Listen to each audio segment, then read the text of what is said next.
Now that we've looked at ways to manage the past and present emotions, we're going to look now at managing emotions in terms of our future.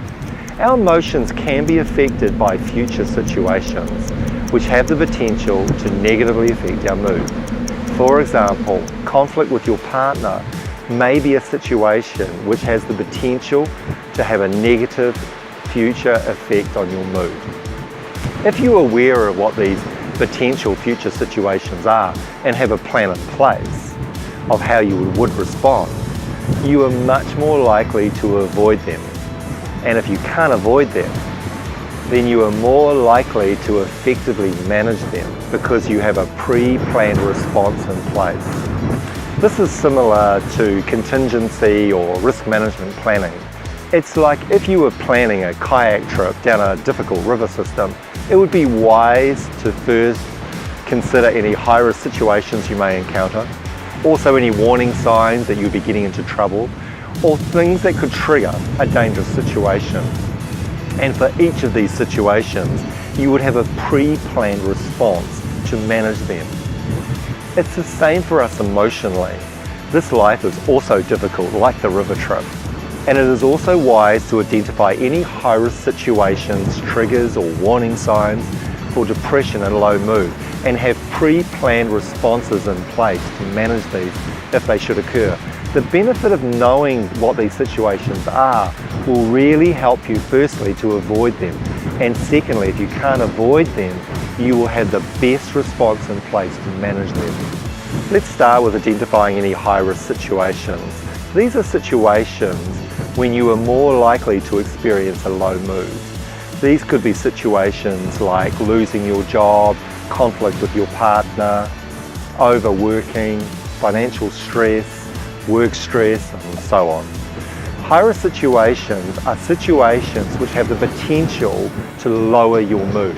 So in terms of managing them, the first step is to actually identify what they are and then try and avoid them. If you can avoid them, this will reduce the potential for a drop in mood. Now the reality is that you can't always avoid high-risk situations, even if we know what they are. For example, work stress.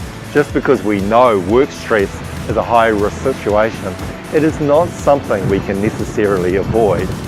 So the second step is, if you can't avoid high-risk situations, then develop an action plan and effective responses to manage them. The next area is to identify what your triggers are. Triggers are things that can trigger off or initiate or start a low mood or depression. It's like the trigger on a gun. When the trigger is pulled, it sets off a chain of events that leads to a bullet being fired. Triggers are things that can set in motion events that can lead to you feeling depressed or a low mood. Triggers that could start a low mood could be things like a relationship breakup, something someone said to you that you experienced as hurtful, something that you were hopeful and expecting to happen which didn't, like getting a job you really wanted. Triggers are unique and different for everybody. So in terms of managing triggers, the first step is to identify them and then try and avoid them. If you can avoid them, this will help to reduce the potential for your mood to be negatively affected by them. However, the reality is we can't always avoid our triggers, even if we know what they are. For example, a relationship breakup is somewhat out of your control, and just because you know that a breakup is a trigger does not necessarily mean you can avoid. So the second step is, if you can't avoid your triggers, is to develop an action plan and responses to effectively manage them when they do occur. The next area is to identify warning signs. Warning signs are the things that indicate that you are moving towards or getting close to experience depression or a low mood.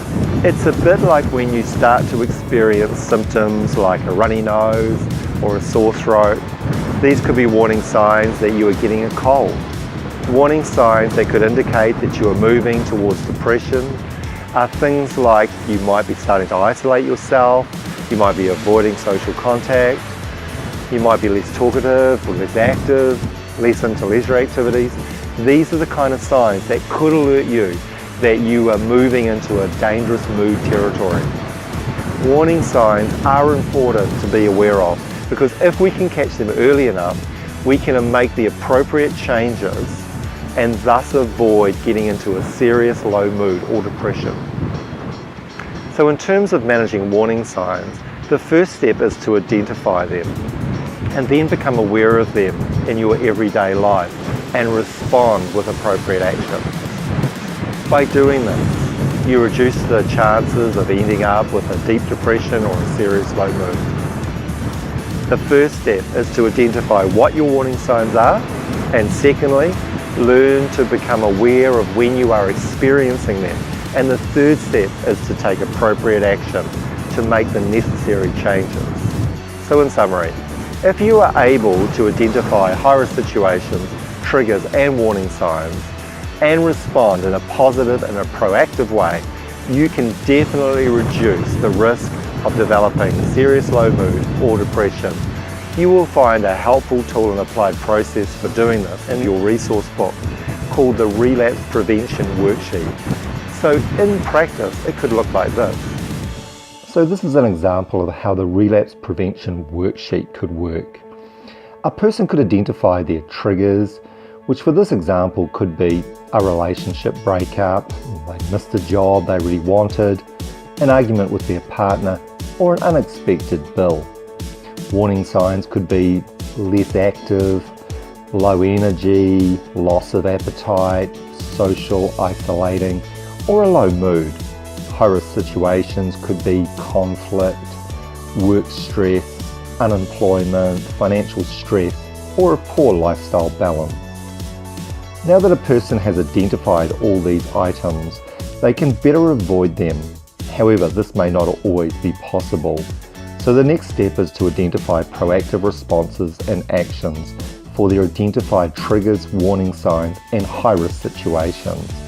For example, for the high-risk situation of a poor lifestyle balance, they could respond with doing an evaluation of their lifestyle balance by using the Lifestyle Balance Worksheet provided in this program, and then schedule times and actions in the wellbeing plan to restore a balance.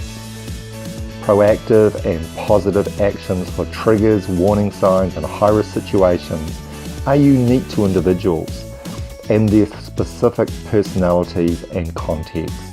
Applying a good problem-solving process using coping strategies and getting support will be helpful in developing effective responses and actions for an individual's triggers, warning signs, and high-risk situations. So now you can write in your triggers, warning signs, and high-risk situations with your unique proactive responses and actions that will help you to manage these situations. Identifying and having pre-prepared actions and responses is likely to increase the chances of you being able to protect your future mood and minimize the risk of developing serious low mood or depression. So now that brings us to the end of section 5. I know that as you use these strategies to help manage your emotions that are related to your past, present and future, that it will really help to bring greater control and stability of your mood. Now, if you feel you need more than this program right now, you can call one of the numbers on the screen for someone to talk to. So that now brings us to the end of our program, Survival Strategies for Depression. I hope you've really enjoyed the program and that it has provided you with some help to improve your mood and quality of life. I would really appreciate your feedback on the program, so please visit my website and Facebook page, as I'd love to hear from you. On my website you will also see some additional resources and services that I provide to support people to help develop and maintain positive mental health in their lives. So some final words from me. It's important to realise that some of the strategies that we've covered in this program really do take time and practice to take effect and to bring a positive change. So I really encourage you to take your time, be patient and consistent, and over time it's very likely that you'll see a real positive change in your mood and quality of life. I know that depression is hard work and at times feels like being stuck in a storm, being pushed and pulled all over the place, and like it will never end. But please hang in there, storms do pass. Focus on the things that keep you upright, like the ballast that we talked about in the yacht in section 2, sleep, exercise, leisure, activity, social contact, nutrition, and important relationships. Maintaining these things while going through an emotional storm will really help you to stay upright, safe, and moving forward. Sometimes depression is like being stuck in a long, dark tunnel. Keep focused on that speck of light in the distance and keep moving towards it one step at a time, and slowly it will get bigger. Remind yourself of the truth that there are good sides to life and you do have strengths and qualities. Hang on to those things, focus on them, and soon you will pass through this tunnel and come out the other side to an improved mood and a better quality of life.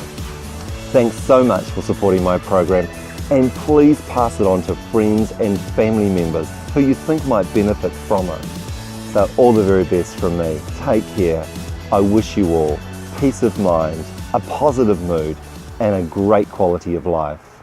I'll see you later.